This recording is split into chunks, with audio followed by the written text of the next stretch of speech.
wash my soul in the ocean, in the tears of God, I let it go.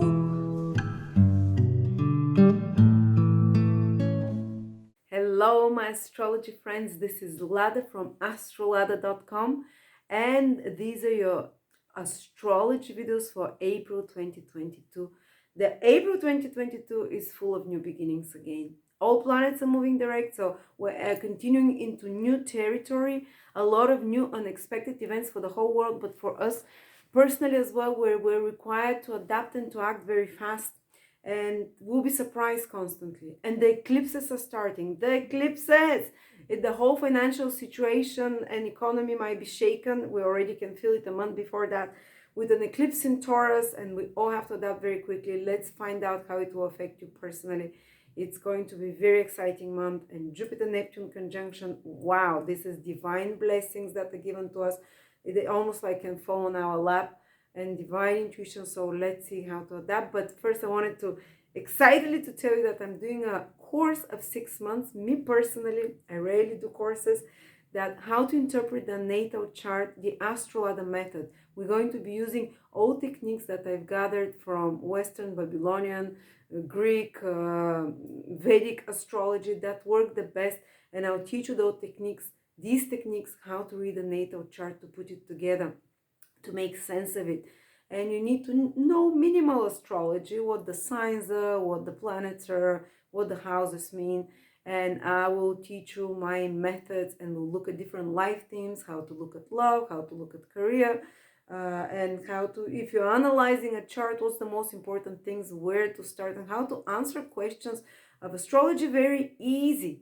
I love easy techniques. I don't like difficult astrology. Astrology should have easy answers. I'm an Aries. I need quite quick, fast, easy answers. Not looking at semi-squares and midpoints. No, it has to be very simple, sticks out. So much fire, political career, fantastic, or whatever. So I teach you how I do that with very easy astrology techniques. Join me. It's 30% discounted for the first 150 people. So thank you so much. Let's start the 12 signs. Virgo, Sun, Moon, or Rising, April 2022. The month kicks off with a new moon in your 8th house. And that's from Virgo. Here it is. The new moon is there, the 8th sign. And it's on the 1st of April, and it's partly joined with Mercury, the planet of new. So something new, a new cycle, which usually will renew this 8th house for you. And we'll put focus there, and renewed energy. So what is 8th house? It's taxes. Of course, it's tax season. So some of you might be very busy with that things. And of course, Mercury is using the mind there. A lot of information that you receive around that time connected with taxes, with mutual finances as a family, with other people's resources, some new information or some new endeavor starting for you in regards to where to invest your money, or stock markets, or inheritance, insurance, or some kind of other people's resources. So you might start some new project, or start developing, writing, or planning some new projects through which you can renew your resources that come to you from others, whether psychological, physical, material, through clients, and so on. The 8th house is also the house of transformations and changes. So you might put renewed interest in changing, transforming something through psychology, through astrology, through the occult arts. Well, it sounds like so creepy, occult arts, but the arts that go deep. That's why psychology, astrology, tarot, self-analysis, where you can undertake certain course like that, or some studies because Mercury is involved, or some important deep conversations on deep topics. Also, some secret can come to the surface with this new moon because Mercury is involved. It's information, some information that is that was hidden from you, that comes out of the blue, that kind of changed things a bit, and all of those things. And if you're in any 8th house careers, you can initiate and you can renew your career, which will be if you're in emergency, if you're a healer, if you're a surgeon, if you're astrology, if you're a tarot reader, if you're Psychologists, if you work with other people's resources, like in banking or investments, they can be a renewal, a new project that comes your way, and so on. Then there is another more important new cycle that starts for you, which will be Saturn-Mars cycle in your sixth house. And that cycle lasts for 2 years, which means now something important will happen. It's on the 5th of April that the conjunction happens, but you can see the results for almost 2 years. And the Saturn-Mars conjunction will be basically happening in your sixth house, where they like to be. This is a difficult house. In difficult planets in a difficult house can give better results with time and effort. So you can undertake some difficult endeavor with the job or career, for example. Like you can take on extra work that requires more discipline, that requires more time and effort from you. And they can be some, unfortunately, there is possibility of a negative manifestation of Saturn Mars as well, like some tense situation at work with colleagues or at the office, some kind of that requires you to be very deliberate, to be very concentrated, and maybe some deadlines that you're running after, or possibly undertaking uh, having to fix some complex situation with work or employees. And sixth house is also pets. For some of you might be some situation, difficult situation you have to solve with a pet or an animal, or some of you might even take on an animal. But if you take an animal during Saturn Mars conjunction in this month, it might be a bit more difficult animal, problematic. It might be like a sick animal that was abused, and you try to and help it somehow. That's a good manifestation. But again, as I said, if you undertake some work, it usually will take you out of a comfort zone. It will require you to be disciplined, focused, and more strict. You might even have to take some important decision in regards to your work, in regards to your work environment, and be a bit more resolute and ruthless and cut some connections there. On another level, the sixth house is health. So how really what it can manifest is that Saturn and Mars, Saturn makes you very disciplined, very organized, and very consistent, while Mars makes you like a soldier, active, with a goal. And again, discipline is there as well. Mars, it can be a very disciplined planet when it's with Saturn especially. So for some of you, it can be undertaking of a very rigorous workout routine that comes as an inspiration or as a need for you to fix your health. Maybe if you're having problems with something, maybe it can be triggered by some health crisis, so that you're feeling uncomfortable, you have pains and aches, or you just had enough of a certain uh, health condition or psychological even condition that is driving you up the wall, and you've had enough and you don't have patience for it, so you decide to tackle it. No more hiding, and trying to avoid and postpone. Saturn and Mars, so now you have to get down to work, and you undertake some kind of very more drastic or very serious discipline requiring change of lifestyle with your food, with your exercise regime, with your posture even, because the sixth house is the house of introducing new routines that Saturn and Mars can help you be disciplined about and focus about and determined, but it can be triggered by a not very pleasant or like aggravation and frustration.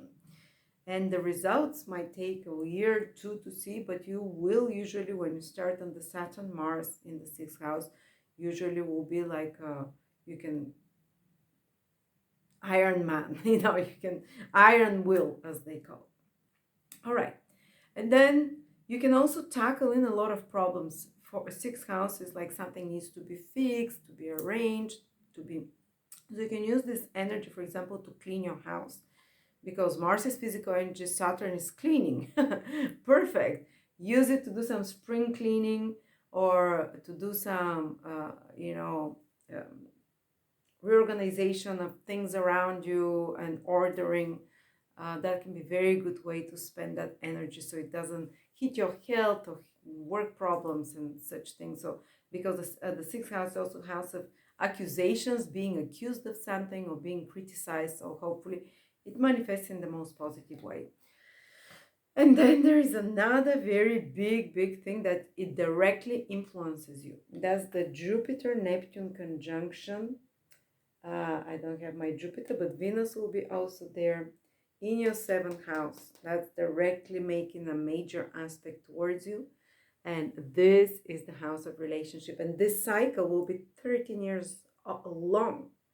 For some of you, especially the Pisces Virgo rising, it's in Virgo moon, because the moon has two relationships directly. It can be the start of a new relationship or someone important entering your life, not necessarily just a marriage partner or long-term boyfriend, girlfriend.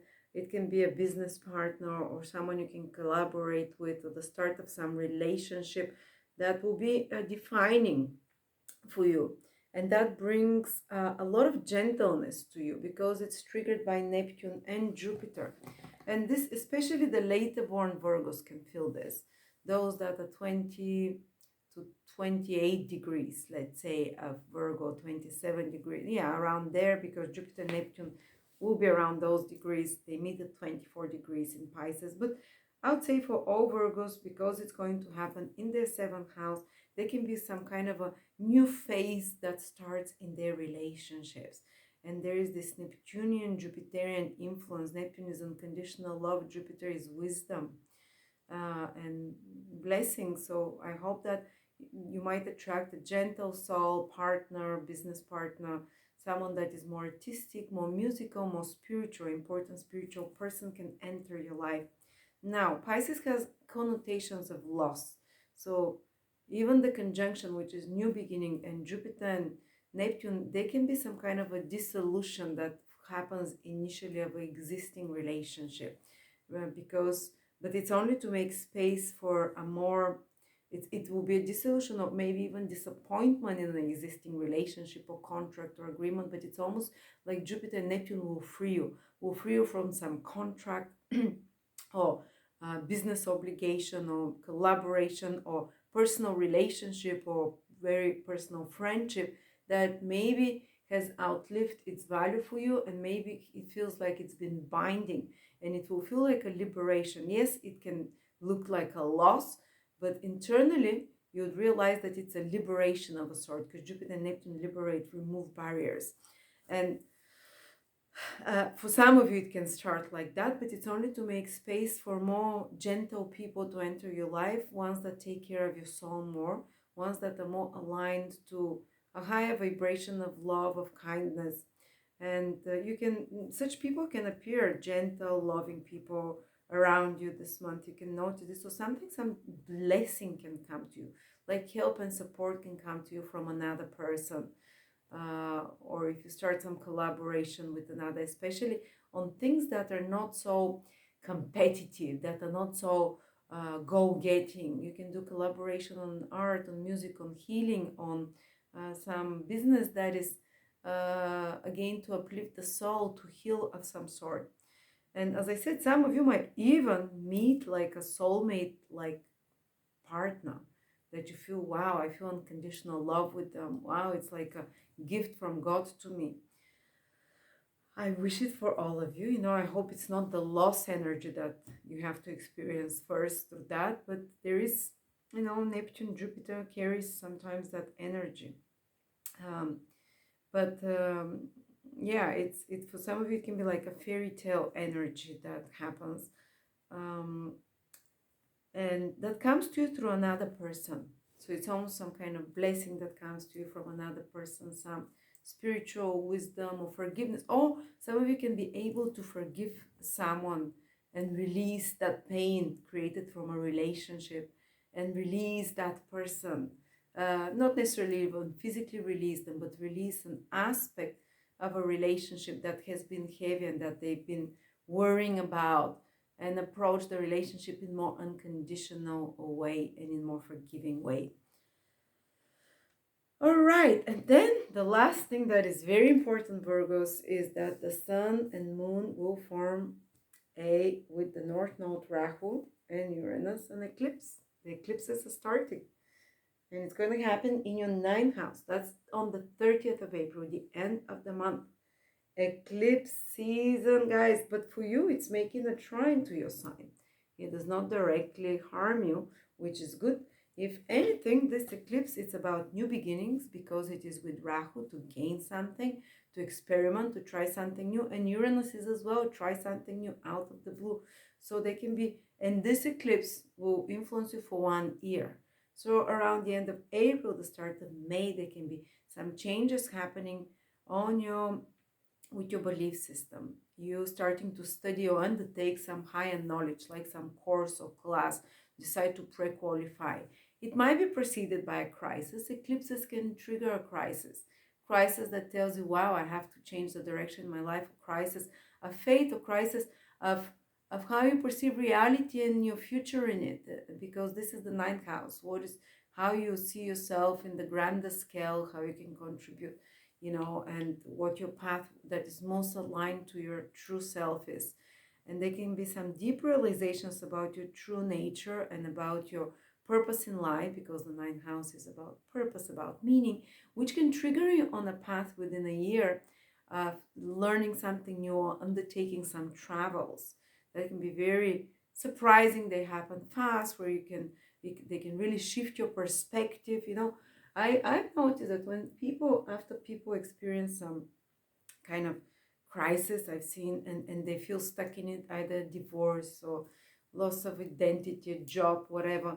And sometimes I've seen women say after 15 years of marriage, and they divorce, and they decide to go on a holiday away to India or Mexico, whatever, for a month, and they rediscover a new outlook. They meet totally new people. So this is kind of this energy this eclipse will be bringing you to do something a bit crazy, spontaneous, but connected to expanding your horizon, seeing things from a very different perspective, taking you to a foreign country, or starting to study something very unusual for you, very unusual path. Maybe you're an accountant till now, on administration, and then you start studying astrology. You're in the ninth house eclipse, so start studying psychology or tarot, I don't know, or politics, any of those things.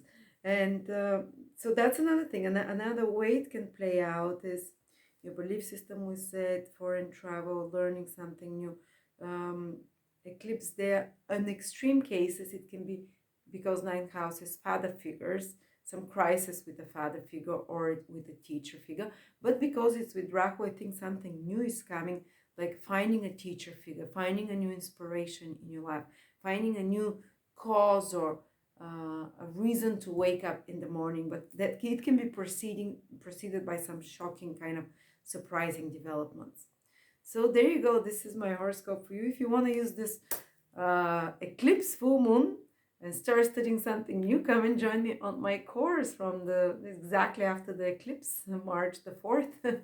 I'm sorry, May the 4th. We're starting this course for 6-7 weeks, where I'll teach you how to read the natal chart. You just need to know the basics, like the meaning of the planets, the houses, the signs, all the rest. I will teach you from scratch how to interpret chart using the most simplest techniques, but the ones that give the most powerful and consistent results.